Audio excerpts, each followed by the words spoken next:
Hi guys, happy Thursday. Oh, yuck. Anyways, alright, so part 1, 2, 3, 4, I don't know, part 3 or 4, whatever, of the Egyptian gods and goddesses. So, we have Horus Beheti.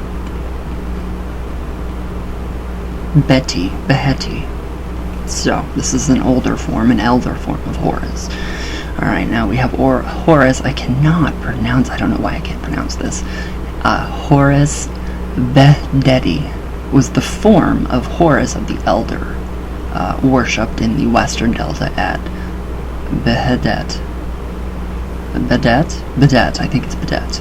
When his worshippers spread to Upper Egypt and established their cult center at Edfu, it was known as Bedhet of Upper Egypt. So, and they also called it Hierakonpolis. So, okay, maybe I didn't butcher those words. I don't know. As son and heir of Re, Beheti was a form of Horus, so assimilated to the Heliopolitan system, but not yet completely identified with Re. I don't know what's wrong with me, you guys. The following is an Egyptian explanation of Horus with Edfu. So, in the reign of Re, not as the sun god, but as an earthly king of Upper and Lower Egypt. The royal army was in Nubia when the king was informed that there was a plot against him in Egypt. Now, the plotters seem to have been aided by the malignant powers, or perhaps were demons, whose leader was Seth. The king sailed... Where'd I go? So the king sailed downstream and, when landing at Edfu, ordered his son Horus to fight the enemy. Horus flew up into the sky, taking the form of a winded sun disk, and, when seeing the enemy, flew down to the attack. Where'd I go? Okay, so this is part 4 anyways. He inflicted such damage on them that they fled. As a reward of his prowess, the king, when he heard of this rout, bestowed on his son the title of Horus of Edfu. Ooh, I love that. The enemy, however, were not yet defeated, for they changed themselves into crocodiles and hippopotami, and attacked the boat of Re himself, or Ra. Again, Horus and his followers routed them, harpooning them from the boat. Again, assuming the form of the winged sun disk, not the winged sun disk, and stationing himself at the prow of the boat, Horus pursued the survivors throughout Upper and Lower Egypt, inflicting terrible defeats on them. He beheaded Seth in front of Re, and drug him by the feet throughout Egypt. Wow, I talk about sibling rivalry. So now in the second part of this legend, the characters changed somewhat. So for Horus, the son of Re, or Ra, is confusedly changed to Horus, the son of Osiris. The leader of the enemy was Seth, reborn and now an enemy of Osiris. So Seth assumed the form of a serpent, and fighting continuous throughout Lower Egypt as far as the frontiers of Asia. So Horus, who took the form of a falcon-headed staff with a triangular spear point, was, however, victorious. So, to secure his victory, he sailed upstream to Upper Egypt to put down another rebellion. So, as a reward for his triumph, Re, or Ra, decreed that the winged sun disk should be placed on all temples and shrines of all deities to ward off enemies. Alright, so the winged sun disk. Think about that one. Very good information. Alright, now, Horus, Beheti, I don't know, was represented as the winged sun disk over the gates in his sanctuaries. Alternatively, he was known as a falcon hovering over the pharaoh in battle scenes, his claw grasping the whisk of flail of royalty and the ring of eternity. He also appeared as a man with a falcon's head wearing a double crown. One of his symbols is the falcon-headed staff, which destroyed Seth, and when bearing it, he is seen as a falcon-headed man. So in battle, Horus always led his forces and was distinguished from Re or Ra. Okay. Yeah. Talk about a little bit of civil rivalry. Wow. Alright, so now we have Hours, actually. So Hours is Egyptian chthonic goddesses, are the 12 daughters of Re-Ra, acting in consort. They ward off the adversaries of Re and control the destiny of human beings in terms of each individual's lifespan, reflecting the supremacy of order and time over chaos. So the Hours are sometimes represented on the walls of royal tombs in anthropomorphic form with a 5-pointed star above the head. They are called Hore in Greek. That's very interesting. I like that one. That's really, really interesting. Now we have, of course, Isis. We have a lot about Isis. Obviously, we all know she's the Egyptian mother of all. So Isis is the Egyptian great mother goddess, prototype of the faithful wife and fertility and protective mother in Egyptian mythology. She is associated with Sirius, the star constellation, the dog star, the rising of which signals the vernal vortex equinox. The moon is her symbol. Frequently she is depicted as being crowned with a lunar orb nestled between the horns of a bull or a ram. Both the Greeks and the Romans adopted the worship of Isis. So, etymology. So the name Isis is the Greek word representing the Egyptian hieroglyphic for throne, for her name literally means seat. So she was the daughter of Nut and sister and consort of the god Osiris. When a mortal magician and weary of worldly affairs, Isis acquired immortality by tricking the sun god Re-Ra, who was dotage, into revealing his secret name to her. She did this by obtaining some of his spit, which she transformed into a snake and left in his path. What an interesting little trick. The snake bit Re-Ra as he passed and caused him great agony. Isis offered to relieve Re's suffering if he told her his secret name, but he relented. Now, here's the legend, a little bit of a legend. Now, when Osiris's treacherous brother Seth, or Set, murdered and dismembered him, Isis scoured the land, finding the body parts. When finding them, Isis used her magic to assemble them, and she breathed life into the body, so she and Osiris could be together for one last time before he went into the underworld. Now, a son, Horus, was born, posthumously, and a virgin birth. Isis protected the child Horus from Set until he was old enough to defend himself by fighting. Now in art, she is often pictured as holding Horus in her arms after the child's birth. Set returned once more to cut Osiris's body into 14 pieces, which he scattered in the Nile. Now again, Isis searched for the body parts, but this time when finding them, she buried each piece where she found it, so it would fertilize the land. So in another version of this legend, Isis swallowed Osiris and brought him back to life, reincarnated as the child Horus, or else the Ithyphallic moon god Min, or Menu. To some, the myth that Isis assembled Osiris from his body parts that she swallowed and spat him out as Osiris Min represents reincarnation or continuation of life. Now another version has Isis telling Osiris to stand up, which he does and marries his goddess, and life continues.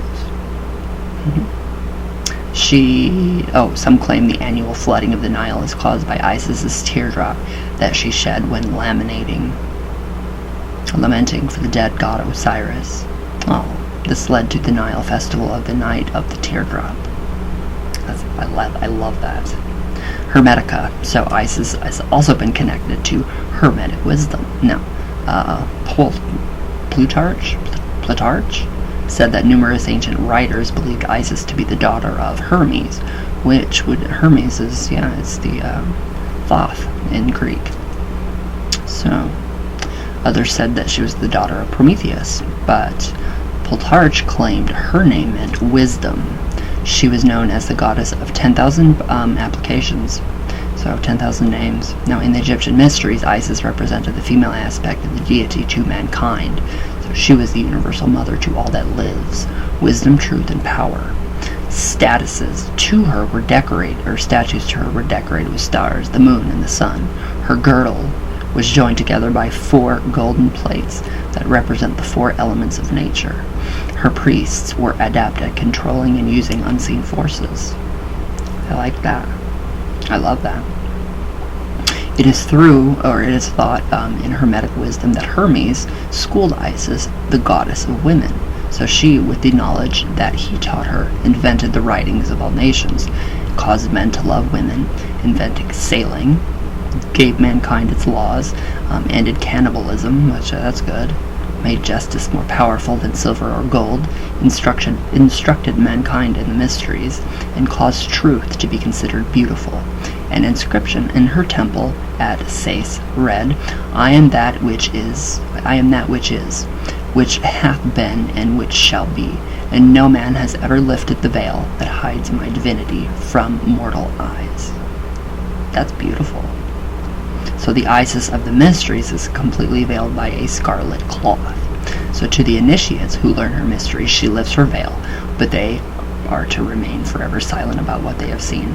And yeah, she's lifted her veil for me, and I'm never, ever, ever going to say what and what happened and why, and yeah. Now we have the Isaic